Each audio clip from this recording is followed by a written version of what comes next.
آج اسود کے چہرے پر ایک عجیب سا اضطراب تھا، یا اس کے آنکھوں میں غصے اور سرکشی کے آثار تھے، جیسے وہ کسی بات سے الجھن میں ہو۔ اسود حیات، جو اسود حیات اینڈ سنس کمپنی کا وارث تھا اور مالک تھا، جس کی زندگی میں ہر شے بھرپور تھی،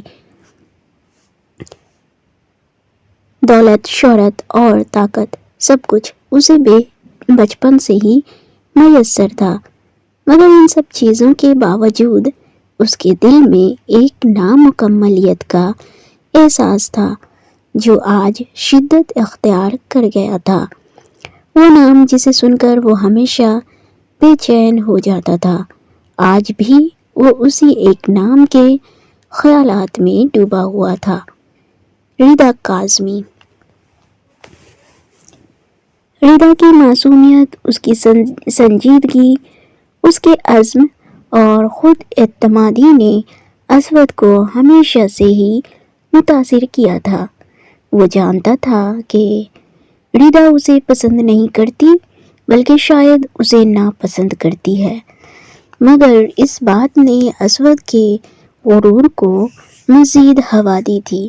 اسے یقین تھا کہ وہ ایک دن اپنی طاقت اور اثر و رسوخ سے ردا کو اپنی زندگی کا حصہ بنا کر ہی رہے گا۔ وہ سوچ رہا تھا کہ کیسے وہ ردا کو اس کی مرضی کے خلاف اپنے قریب لا سکے۔ اسی خیالوں میں گم اسود کی آنکھوں میں ایک عجیب سی سرخی نمایاں ہونے لگی تھی، جیسے اس نے کچھ پی رکھا ہو، اس کی نیند پوری نہ ہوئی ہو۔ اچانک آفس کے دروازے پر ہلکی سی دستک ہوئی اور ایک ورکر ہاتھ میں ایک فائل لیے اندر داخل ہوئی۔ اسود خیالات کی دنیا سے باہر نکلنے کی کوشش کرتے ہوئے اپنی جگہ پر سیدھا ہوا اور ورکر کی طرف دیکھا۔ وہ لڑکی فوراً سمجھ گئی کہ اسود کا موڈ ٹھیک نہیں ہے، اس کی آنکھوں میں سرخی ہے۔ ورکر نے جھجکتے ہوئے کہا، سر، یہ فائل سائن کرنے کے لیے ہے، اس پر آپ کی اجازت درکار ہے تاکہ پروجیکٹ کو آگے بڑھایا جا سکے۔ اسود نے اس کی طرف بغیر کچھ کہے دیکھا، جیسے ابھی تک اپنے خیالوں میں گم ہو۔ ورکر نے ایک پل کو رک کر اسود کی آنکھوں میں دیکھا اور فوراً نظریں جھکا لیں۔ اس کی آنکھوں کی سرخی اور چہرے پر بھاری پن نے ورکر کو ذرا سا ڈرا دیا تھا۔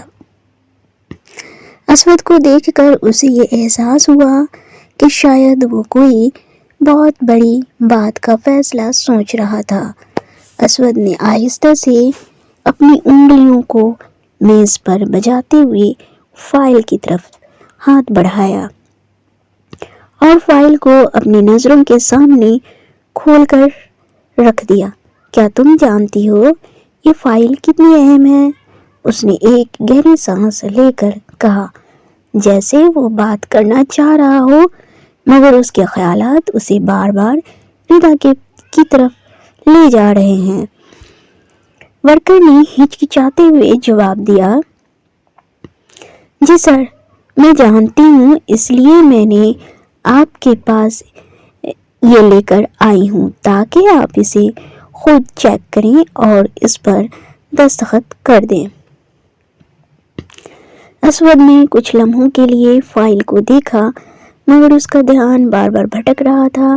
آخر کار اس نے فائل بند کی اور ایک لمبی سانس لی۔ کتنا عجیب ہے نا یہ سب چیزیں، دولت، طاقت، اختیار، مگر کبھی کبھی کچھ چیزیں ان سب سے بڑھ کر ہوتی ہیں۔ ورکر کو اس کی بات کی سمجھ نہیں آئی، مگر وہ خاموشی سے کھڑی رہی، کیونکہ اسود کے مزاج کے بارے میں اسے بخوبی علم تھا کہ وہ کب کیا بات کرے گا۔ اسود نے اپنی کرسی سے اٹھتے ہوئے کھڑکی کی طرف رخ کیا اور دور آسمان کو تکتے ہوئے کہا، کبھی کبھی یہ سب کچھ بیکار لگتا ہے، انسان سب کچھ پا کر بھی کچھ نہیں پاتا۔ ورکر اس کے انداز کو دیکھ کر مزید الجھن میں پڑ گئی اور ہمت کرتے ہوئے بولی، سر کیا آپ ٹھیک ہیں؟ آپ کی طبیعت کچھ بوجھل لگ رہی ہے۔ اسود نے ہنستے ہوئے اپنی سرخ آنکھوں سے اسے دیکھا۔ ٹھیک، ہاں میں بالکل ٹھیک ہوں، بس کچھ خیالوں نے گھیر رکھا ہے۔ یہ خیال بھی کیا عجیب چیز ہیں، انسان کو کہیں کا نہیں چھوڑتے۔ اس نے فائل پر دستخط کرتے ہوئے اپنے خیالات کو جھٹکنے کی کوشش کی، مگر ہر کوشش ناکام ہوئی۔ اس کے دل میں جیسے ایک طوفان برپا تھا اور اس کی آنکھوں کی سرخی اس کی بے قراری کو ظاہر کر رہی تھی۔ ورکر نے خاموشی سے فائل لی اور آفس سے باہر چلی گئی، مگر جاتے جاتے وہ اسود کی آنکھوں میں ایک ایسی چمک دیکھ چکی تھی جو اسے بے چین کر گئی تھی۔ شازمین، جو کمپنی میں ایک قابل اور با اخلاق ملازمہ تھی، اکثر اپنے کام میں مصروف رہتی اور دوسروں کی طرح اسود حیات سے دوری رہنے کی کوشش کرتی تھی۔ اسود کی شخصیت میں جو غرور، بے باکی اور انانیت تھی، وہ ہمیشہ اسے متاثر تو کرتی مگر دور بھی رکھتی۔ شازمین جانتی تھی کہ اسود اپنی طاقت اور دولت کے سحر میں مبتلا ہے اور اس کی دنیا میں اخلاقیات اور انسانیت کی اتنی اہمیت نہیں جتنی ایک عام انسان کی زندگی میں ہوتی ہے۔ مگر آج جب وہ اسود کے آفس میں فائل لے کر داخل ہوئی، اس کا سامنا ایک مختلف اسود سے ہوا۔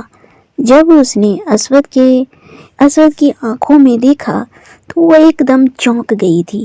اسود کی آنکھیں لال تھیں، جیسے اس نے رات بھر جاگ کر گزارا ہو یا جیسے وہ کسی شدید الجھن میں مبتلا ہو۔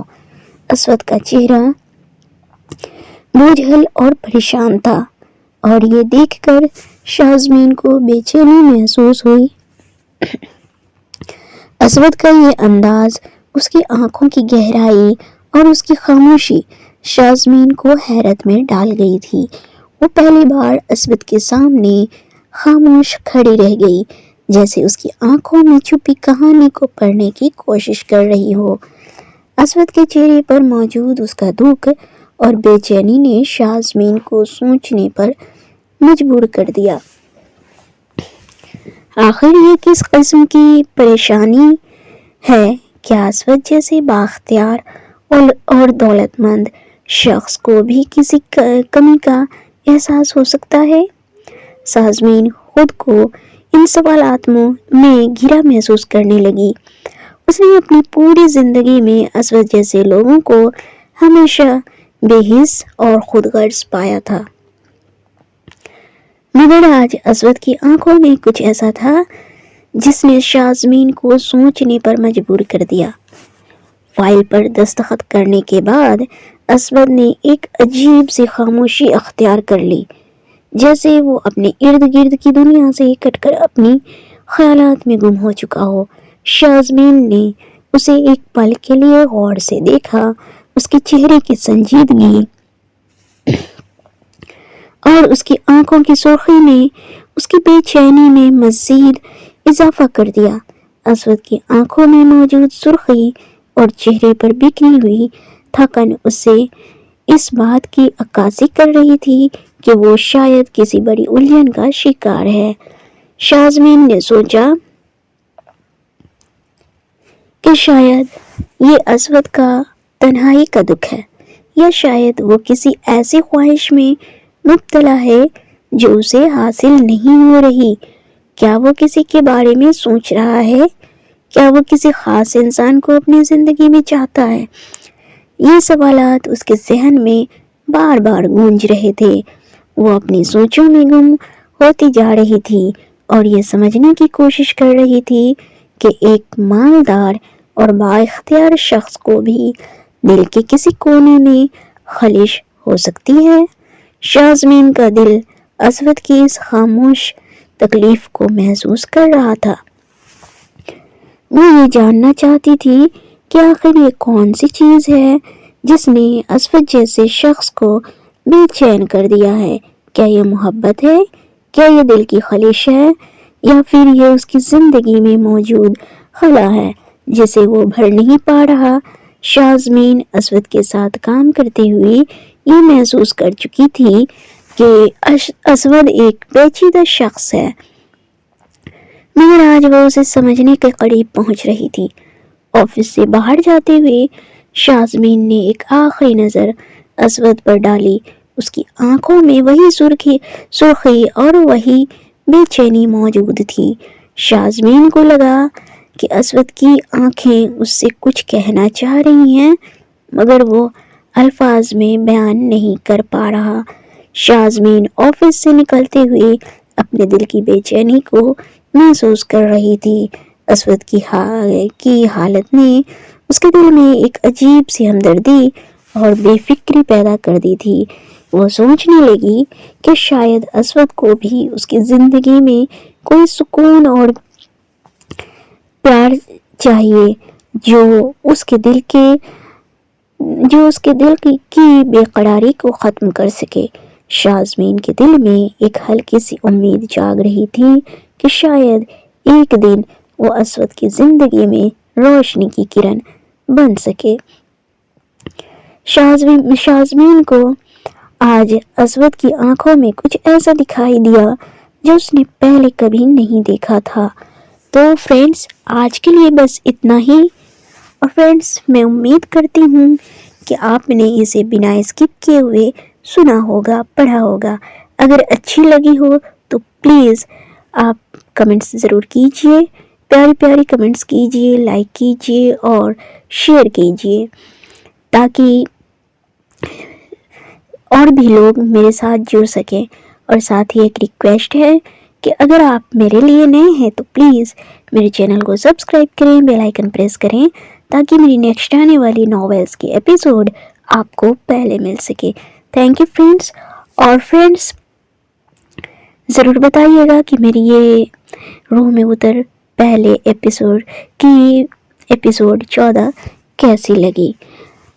تو فرینڈز میں یہ بتانا چاہتی ہوں کہ یہ کہانی محض تفریح اور اصلاحی مقصد کے لیے ہے، جس کا مقصد کسی فرد، خاندان یا طبقے کی دل آزاری کرنا نہیں ہے۔